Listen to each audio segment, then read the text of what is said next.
आज हम आपको उस वक्त की कहानी दिखाएंगे जब हमारी इस ज़मीन पर डायनासोर्स रहते थे। ये आज से लगभग 6.5 करोड़ से 24 करोड़ साल पहले की बात है।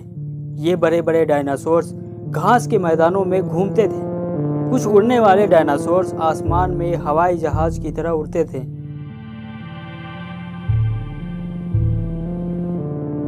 हाथी, शेर, राइनो, गेंडे, हिप्पोज, दरियाई घोड़े जैसे बड़े बड़े स्तनधारी जानवर उस समय तक विकसित ही नहीं हुए थे।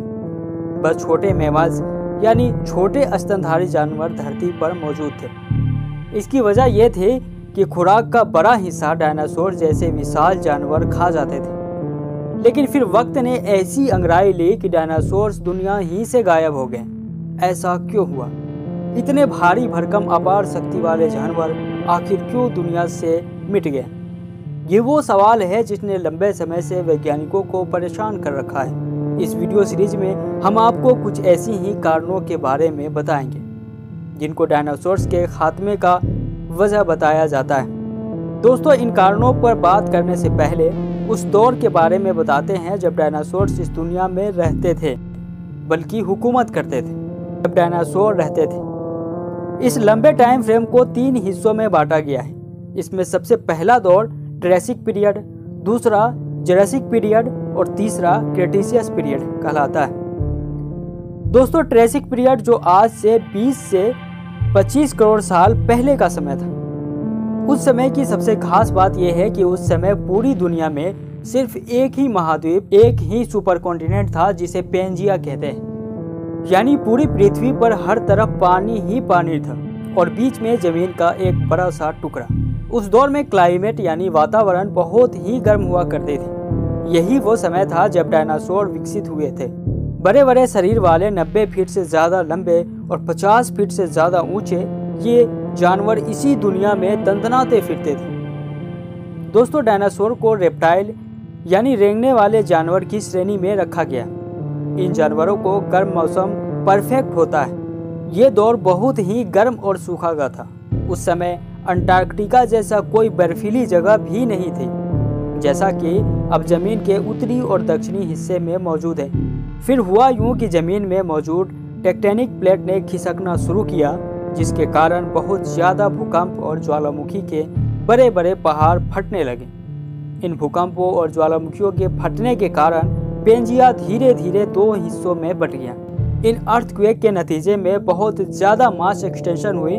बहुत सी जानवरों, चिड़ियों और पौधों की नस्ल ही खत्म हो गई। लेकिन डायनासोर जिंदा बच गए, और न सिर्फ जिंदा बच गए बल्कि इसके बाद इनकी संख्या में बहुत बढ़ोतरी हुई। यहाँ पहला पीरियड खत्म हुआ, दूसरा यानी जुरासिक पीरियड शुरू हो चुका था। ये आज से 14 करोड़ से 20 करोड़ साल पहले का समय था। जुरासिक पीरियड में जमीन का तापमान कुछ कम तो हुआ, लेकिन आज के तुलना में बहुत ज़्यादा था।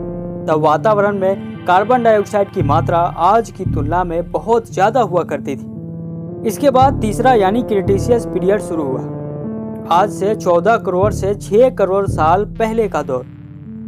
दोस्तों, क्रेटेशियस इरा में हमारी पृथ्वी पर कई महाद्वीप निकल आए। अब डायनासोर इन जमीन के टुकड़ों महाद्वीपों पर घूमते फिरते थे। उस दौर की एक और ख़ास बात है कि दुनिया में सांपों की नस्ल इसी इरा में विकसित हुई।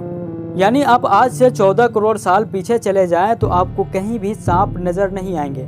इसके अलावा कई फूल देने वाले पौधे भी इसी दौर में इवॉल्व हुए और मक्खियों की एवोल्यूशन भी इसी दौर में हुई।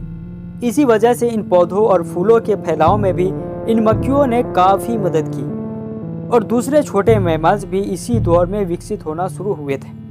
जिस दौर की बात हम कर रहे हैं, आज का इंसान इसके करोड़ों साल बाद दुनिया में आया। यानी डायनासोर के खत्म होने के बाद मॉडर्न इंसान का जन्म हुआ। डायनासोर के खत्म होने के बाद और जमीन पर इंसानों के एवोल्यूशन से पहले लगभग 65 मिलियन साल, 6.5 करोड़ साल गुजर चुके थे। क्रेटेशियस पीरियड ही वो दौर था जिसके समाप्ति पर दुनिया से 3/4 जानवर और पौधों का खात्मा हो चुका था। इन खत्म हो जाने वाले जानवरों में डायनासोर्स भी शामिल थे। इस बड़ी तबाही को केटी एक्सटेंशन का नाम दिया गया। दोस्तों, ये केटी एक्सटेंशन क्या है? वैज्ञानिकों ने डायनासोर्स के खात्मे की कई वजह बताई है। इस बारे में हम आपको इस सीरीज की नेक्स्ट वीडियो में बताएंगे। अगर आपने हमारे चैनल को अब तक सब्सक्राइब नहीं किया तो जरूर कर लें और बेल आइकन को प्रेस कर दें ताकि नई वीडियो की नोटिफिकेशन आपको मिलती रहे। तो मिलते हैं अगले वीडियो में।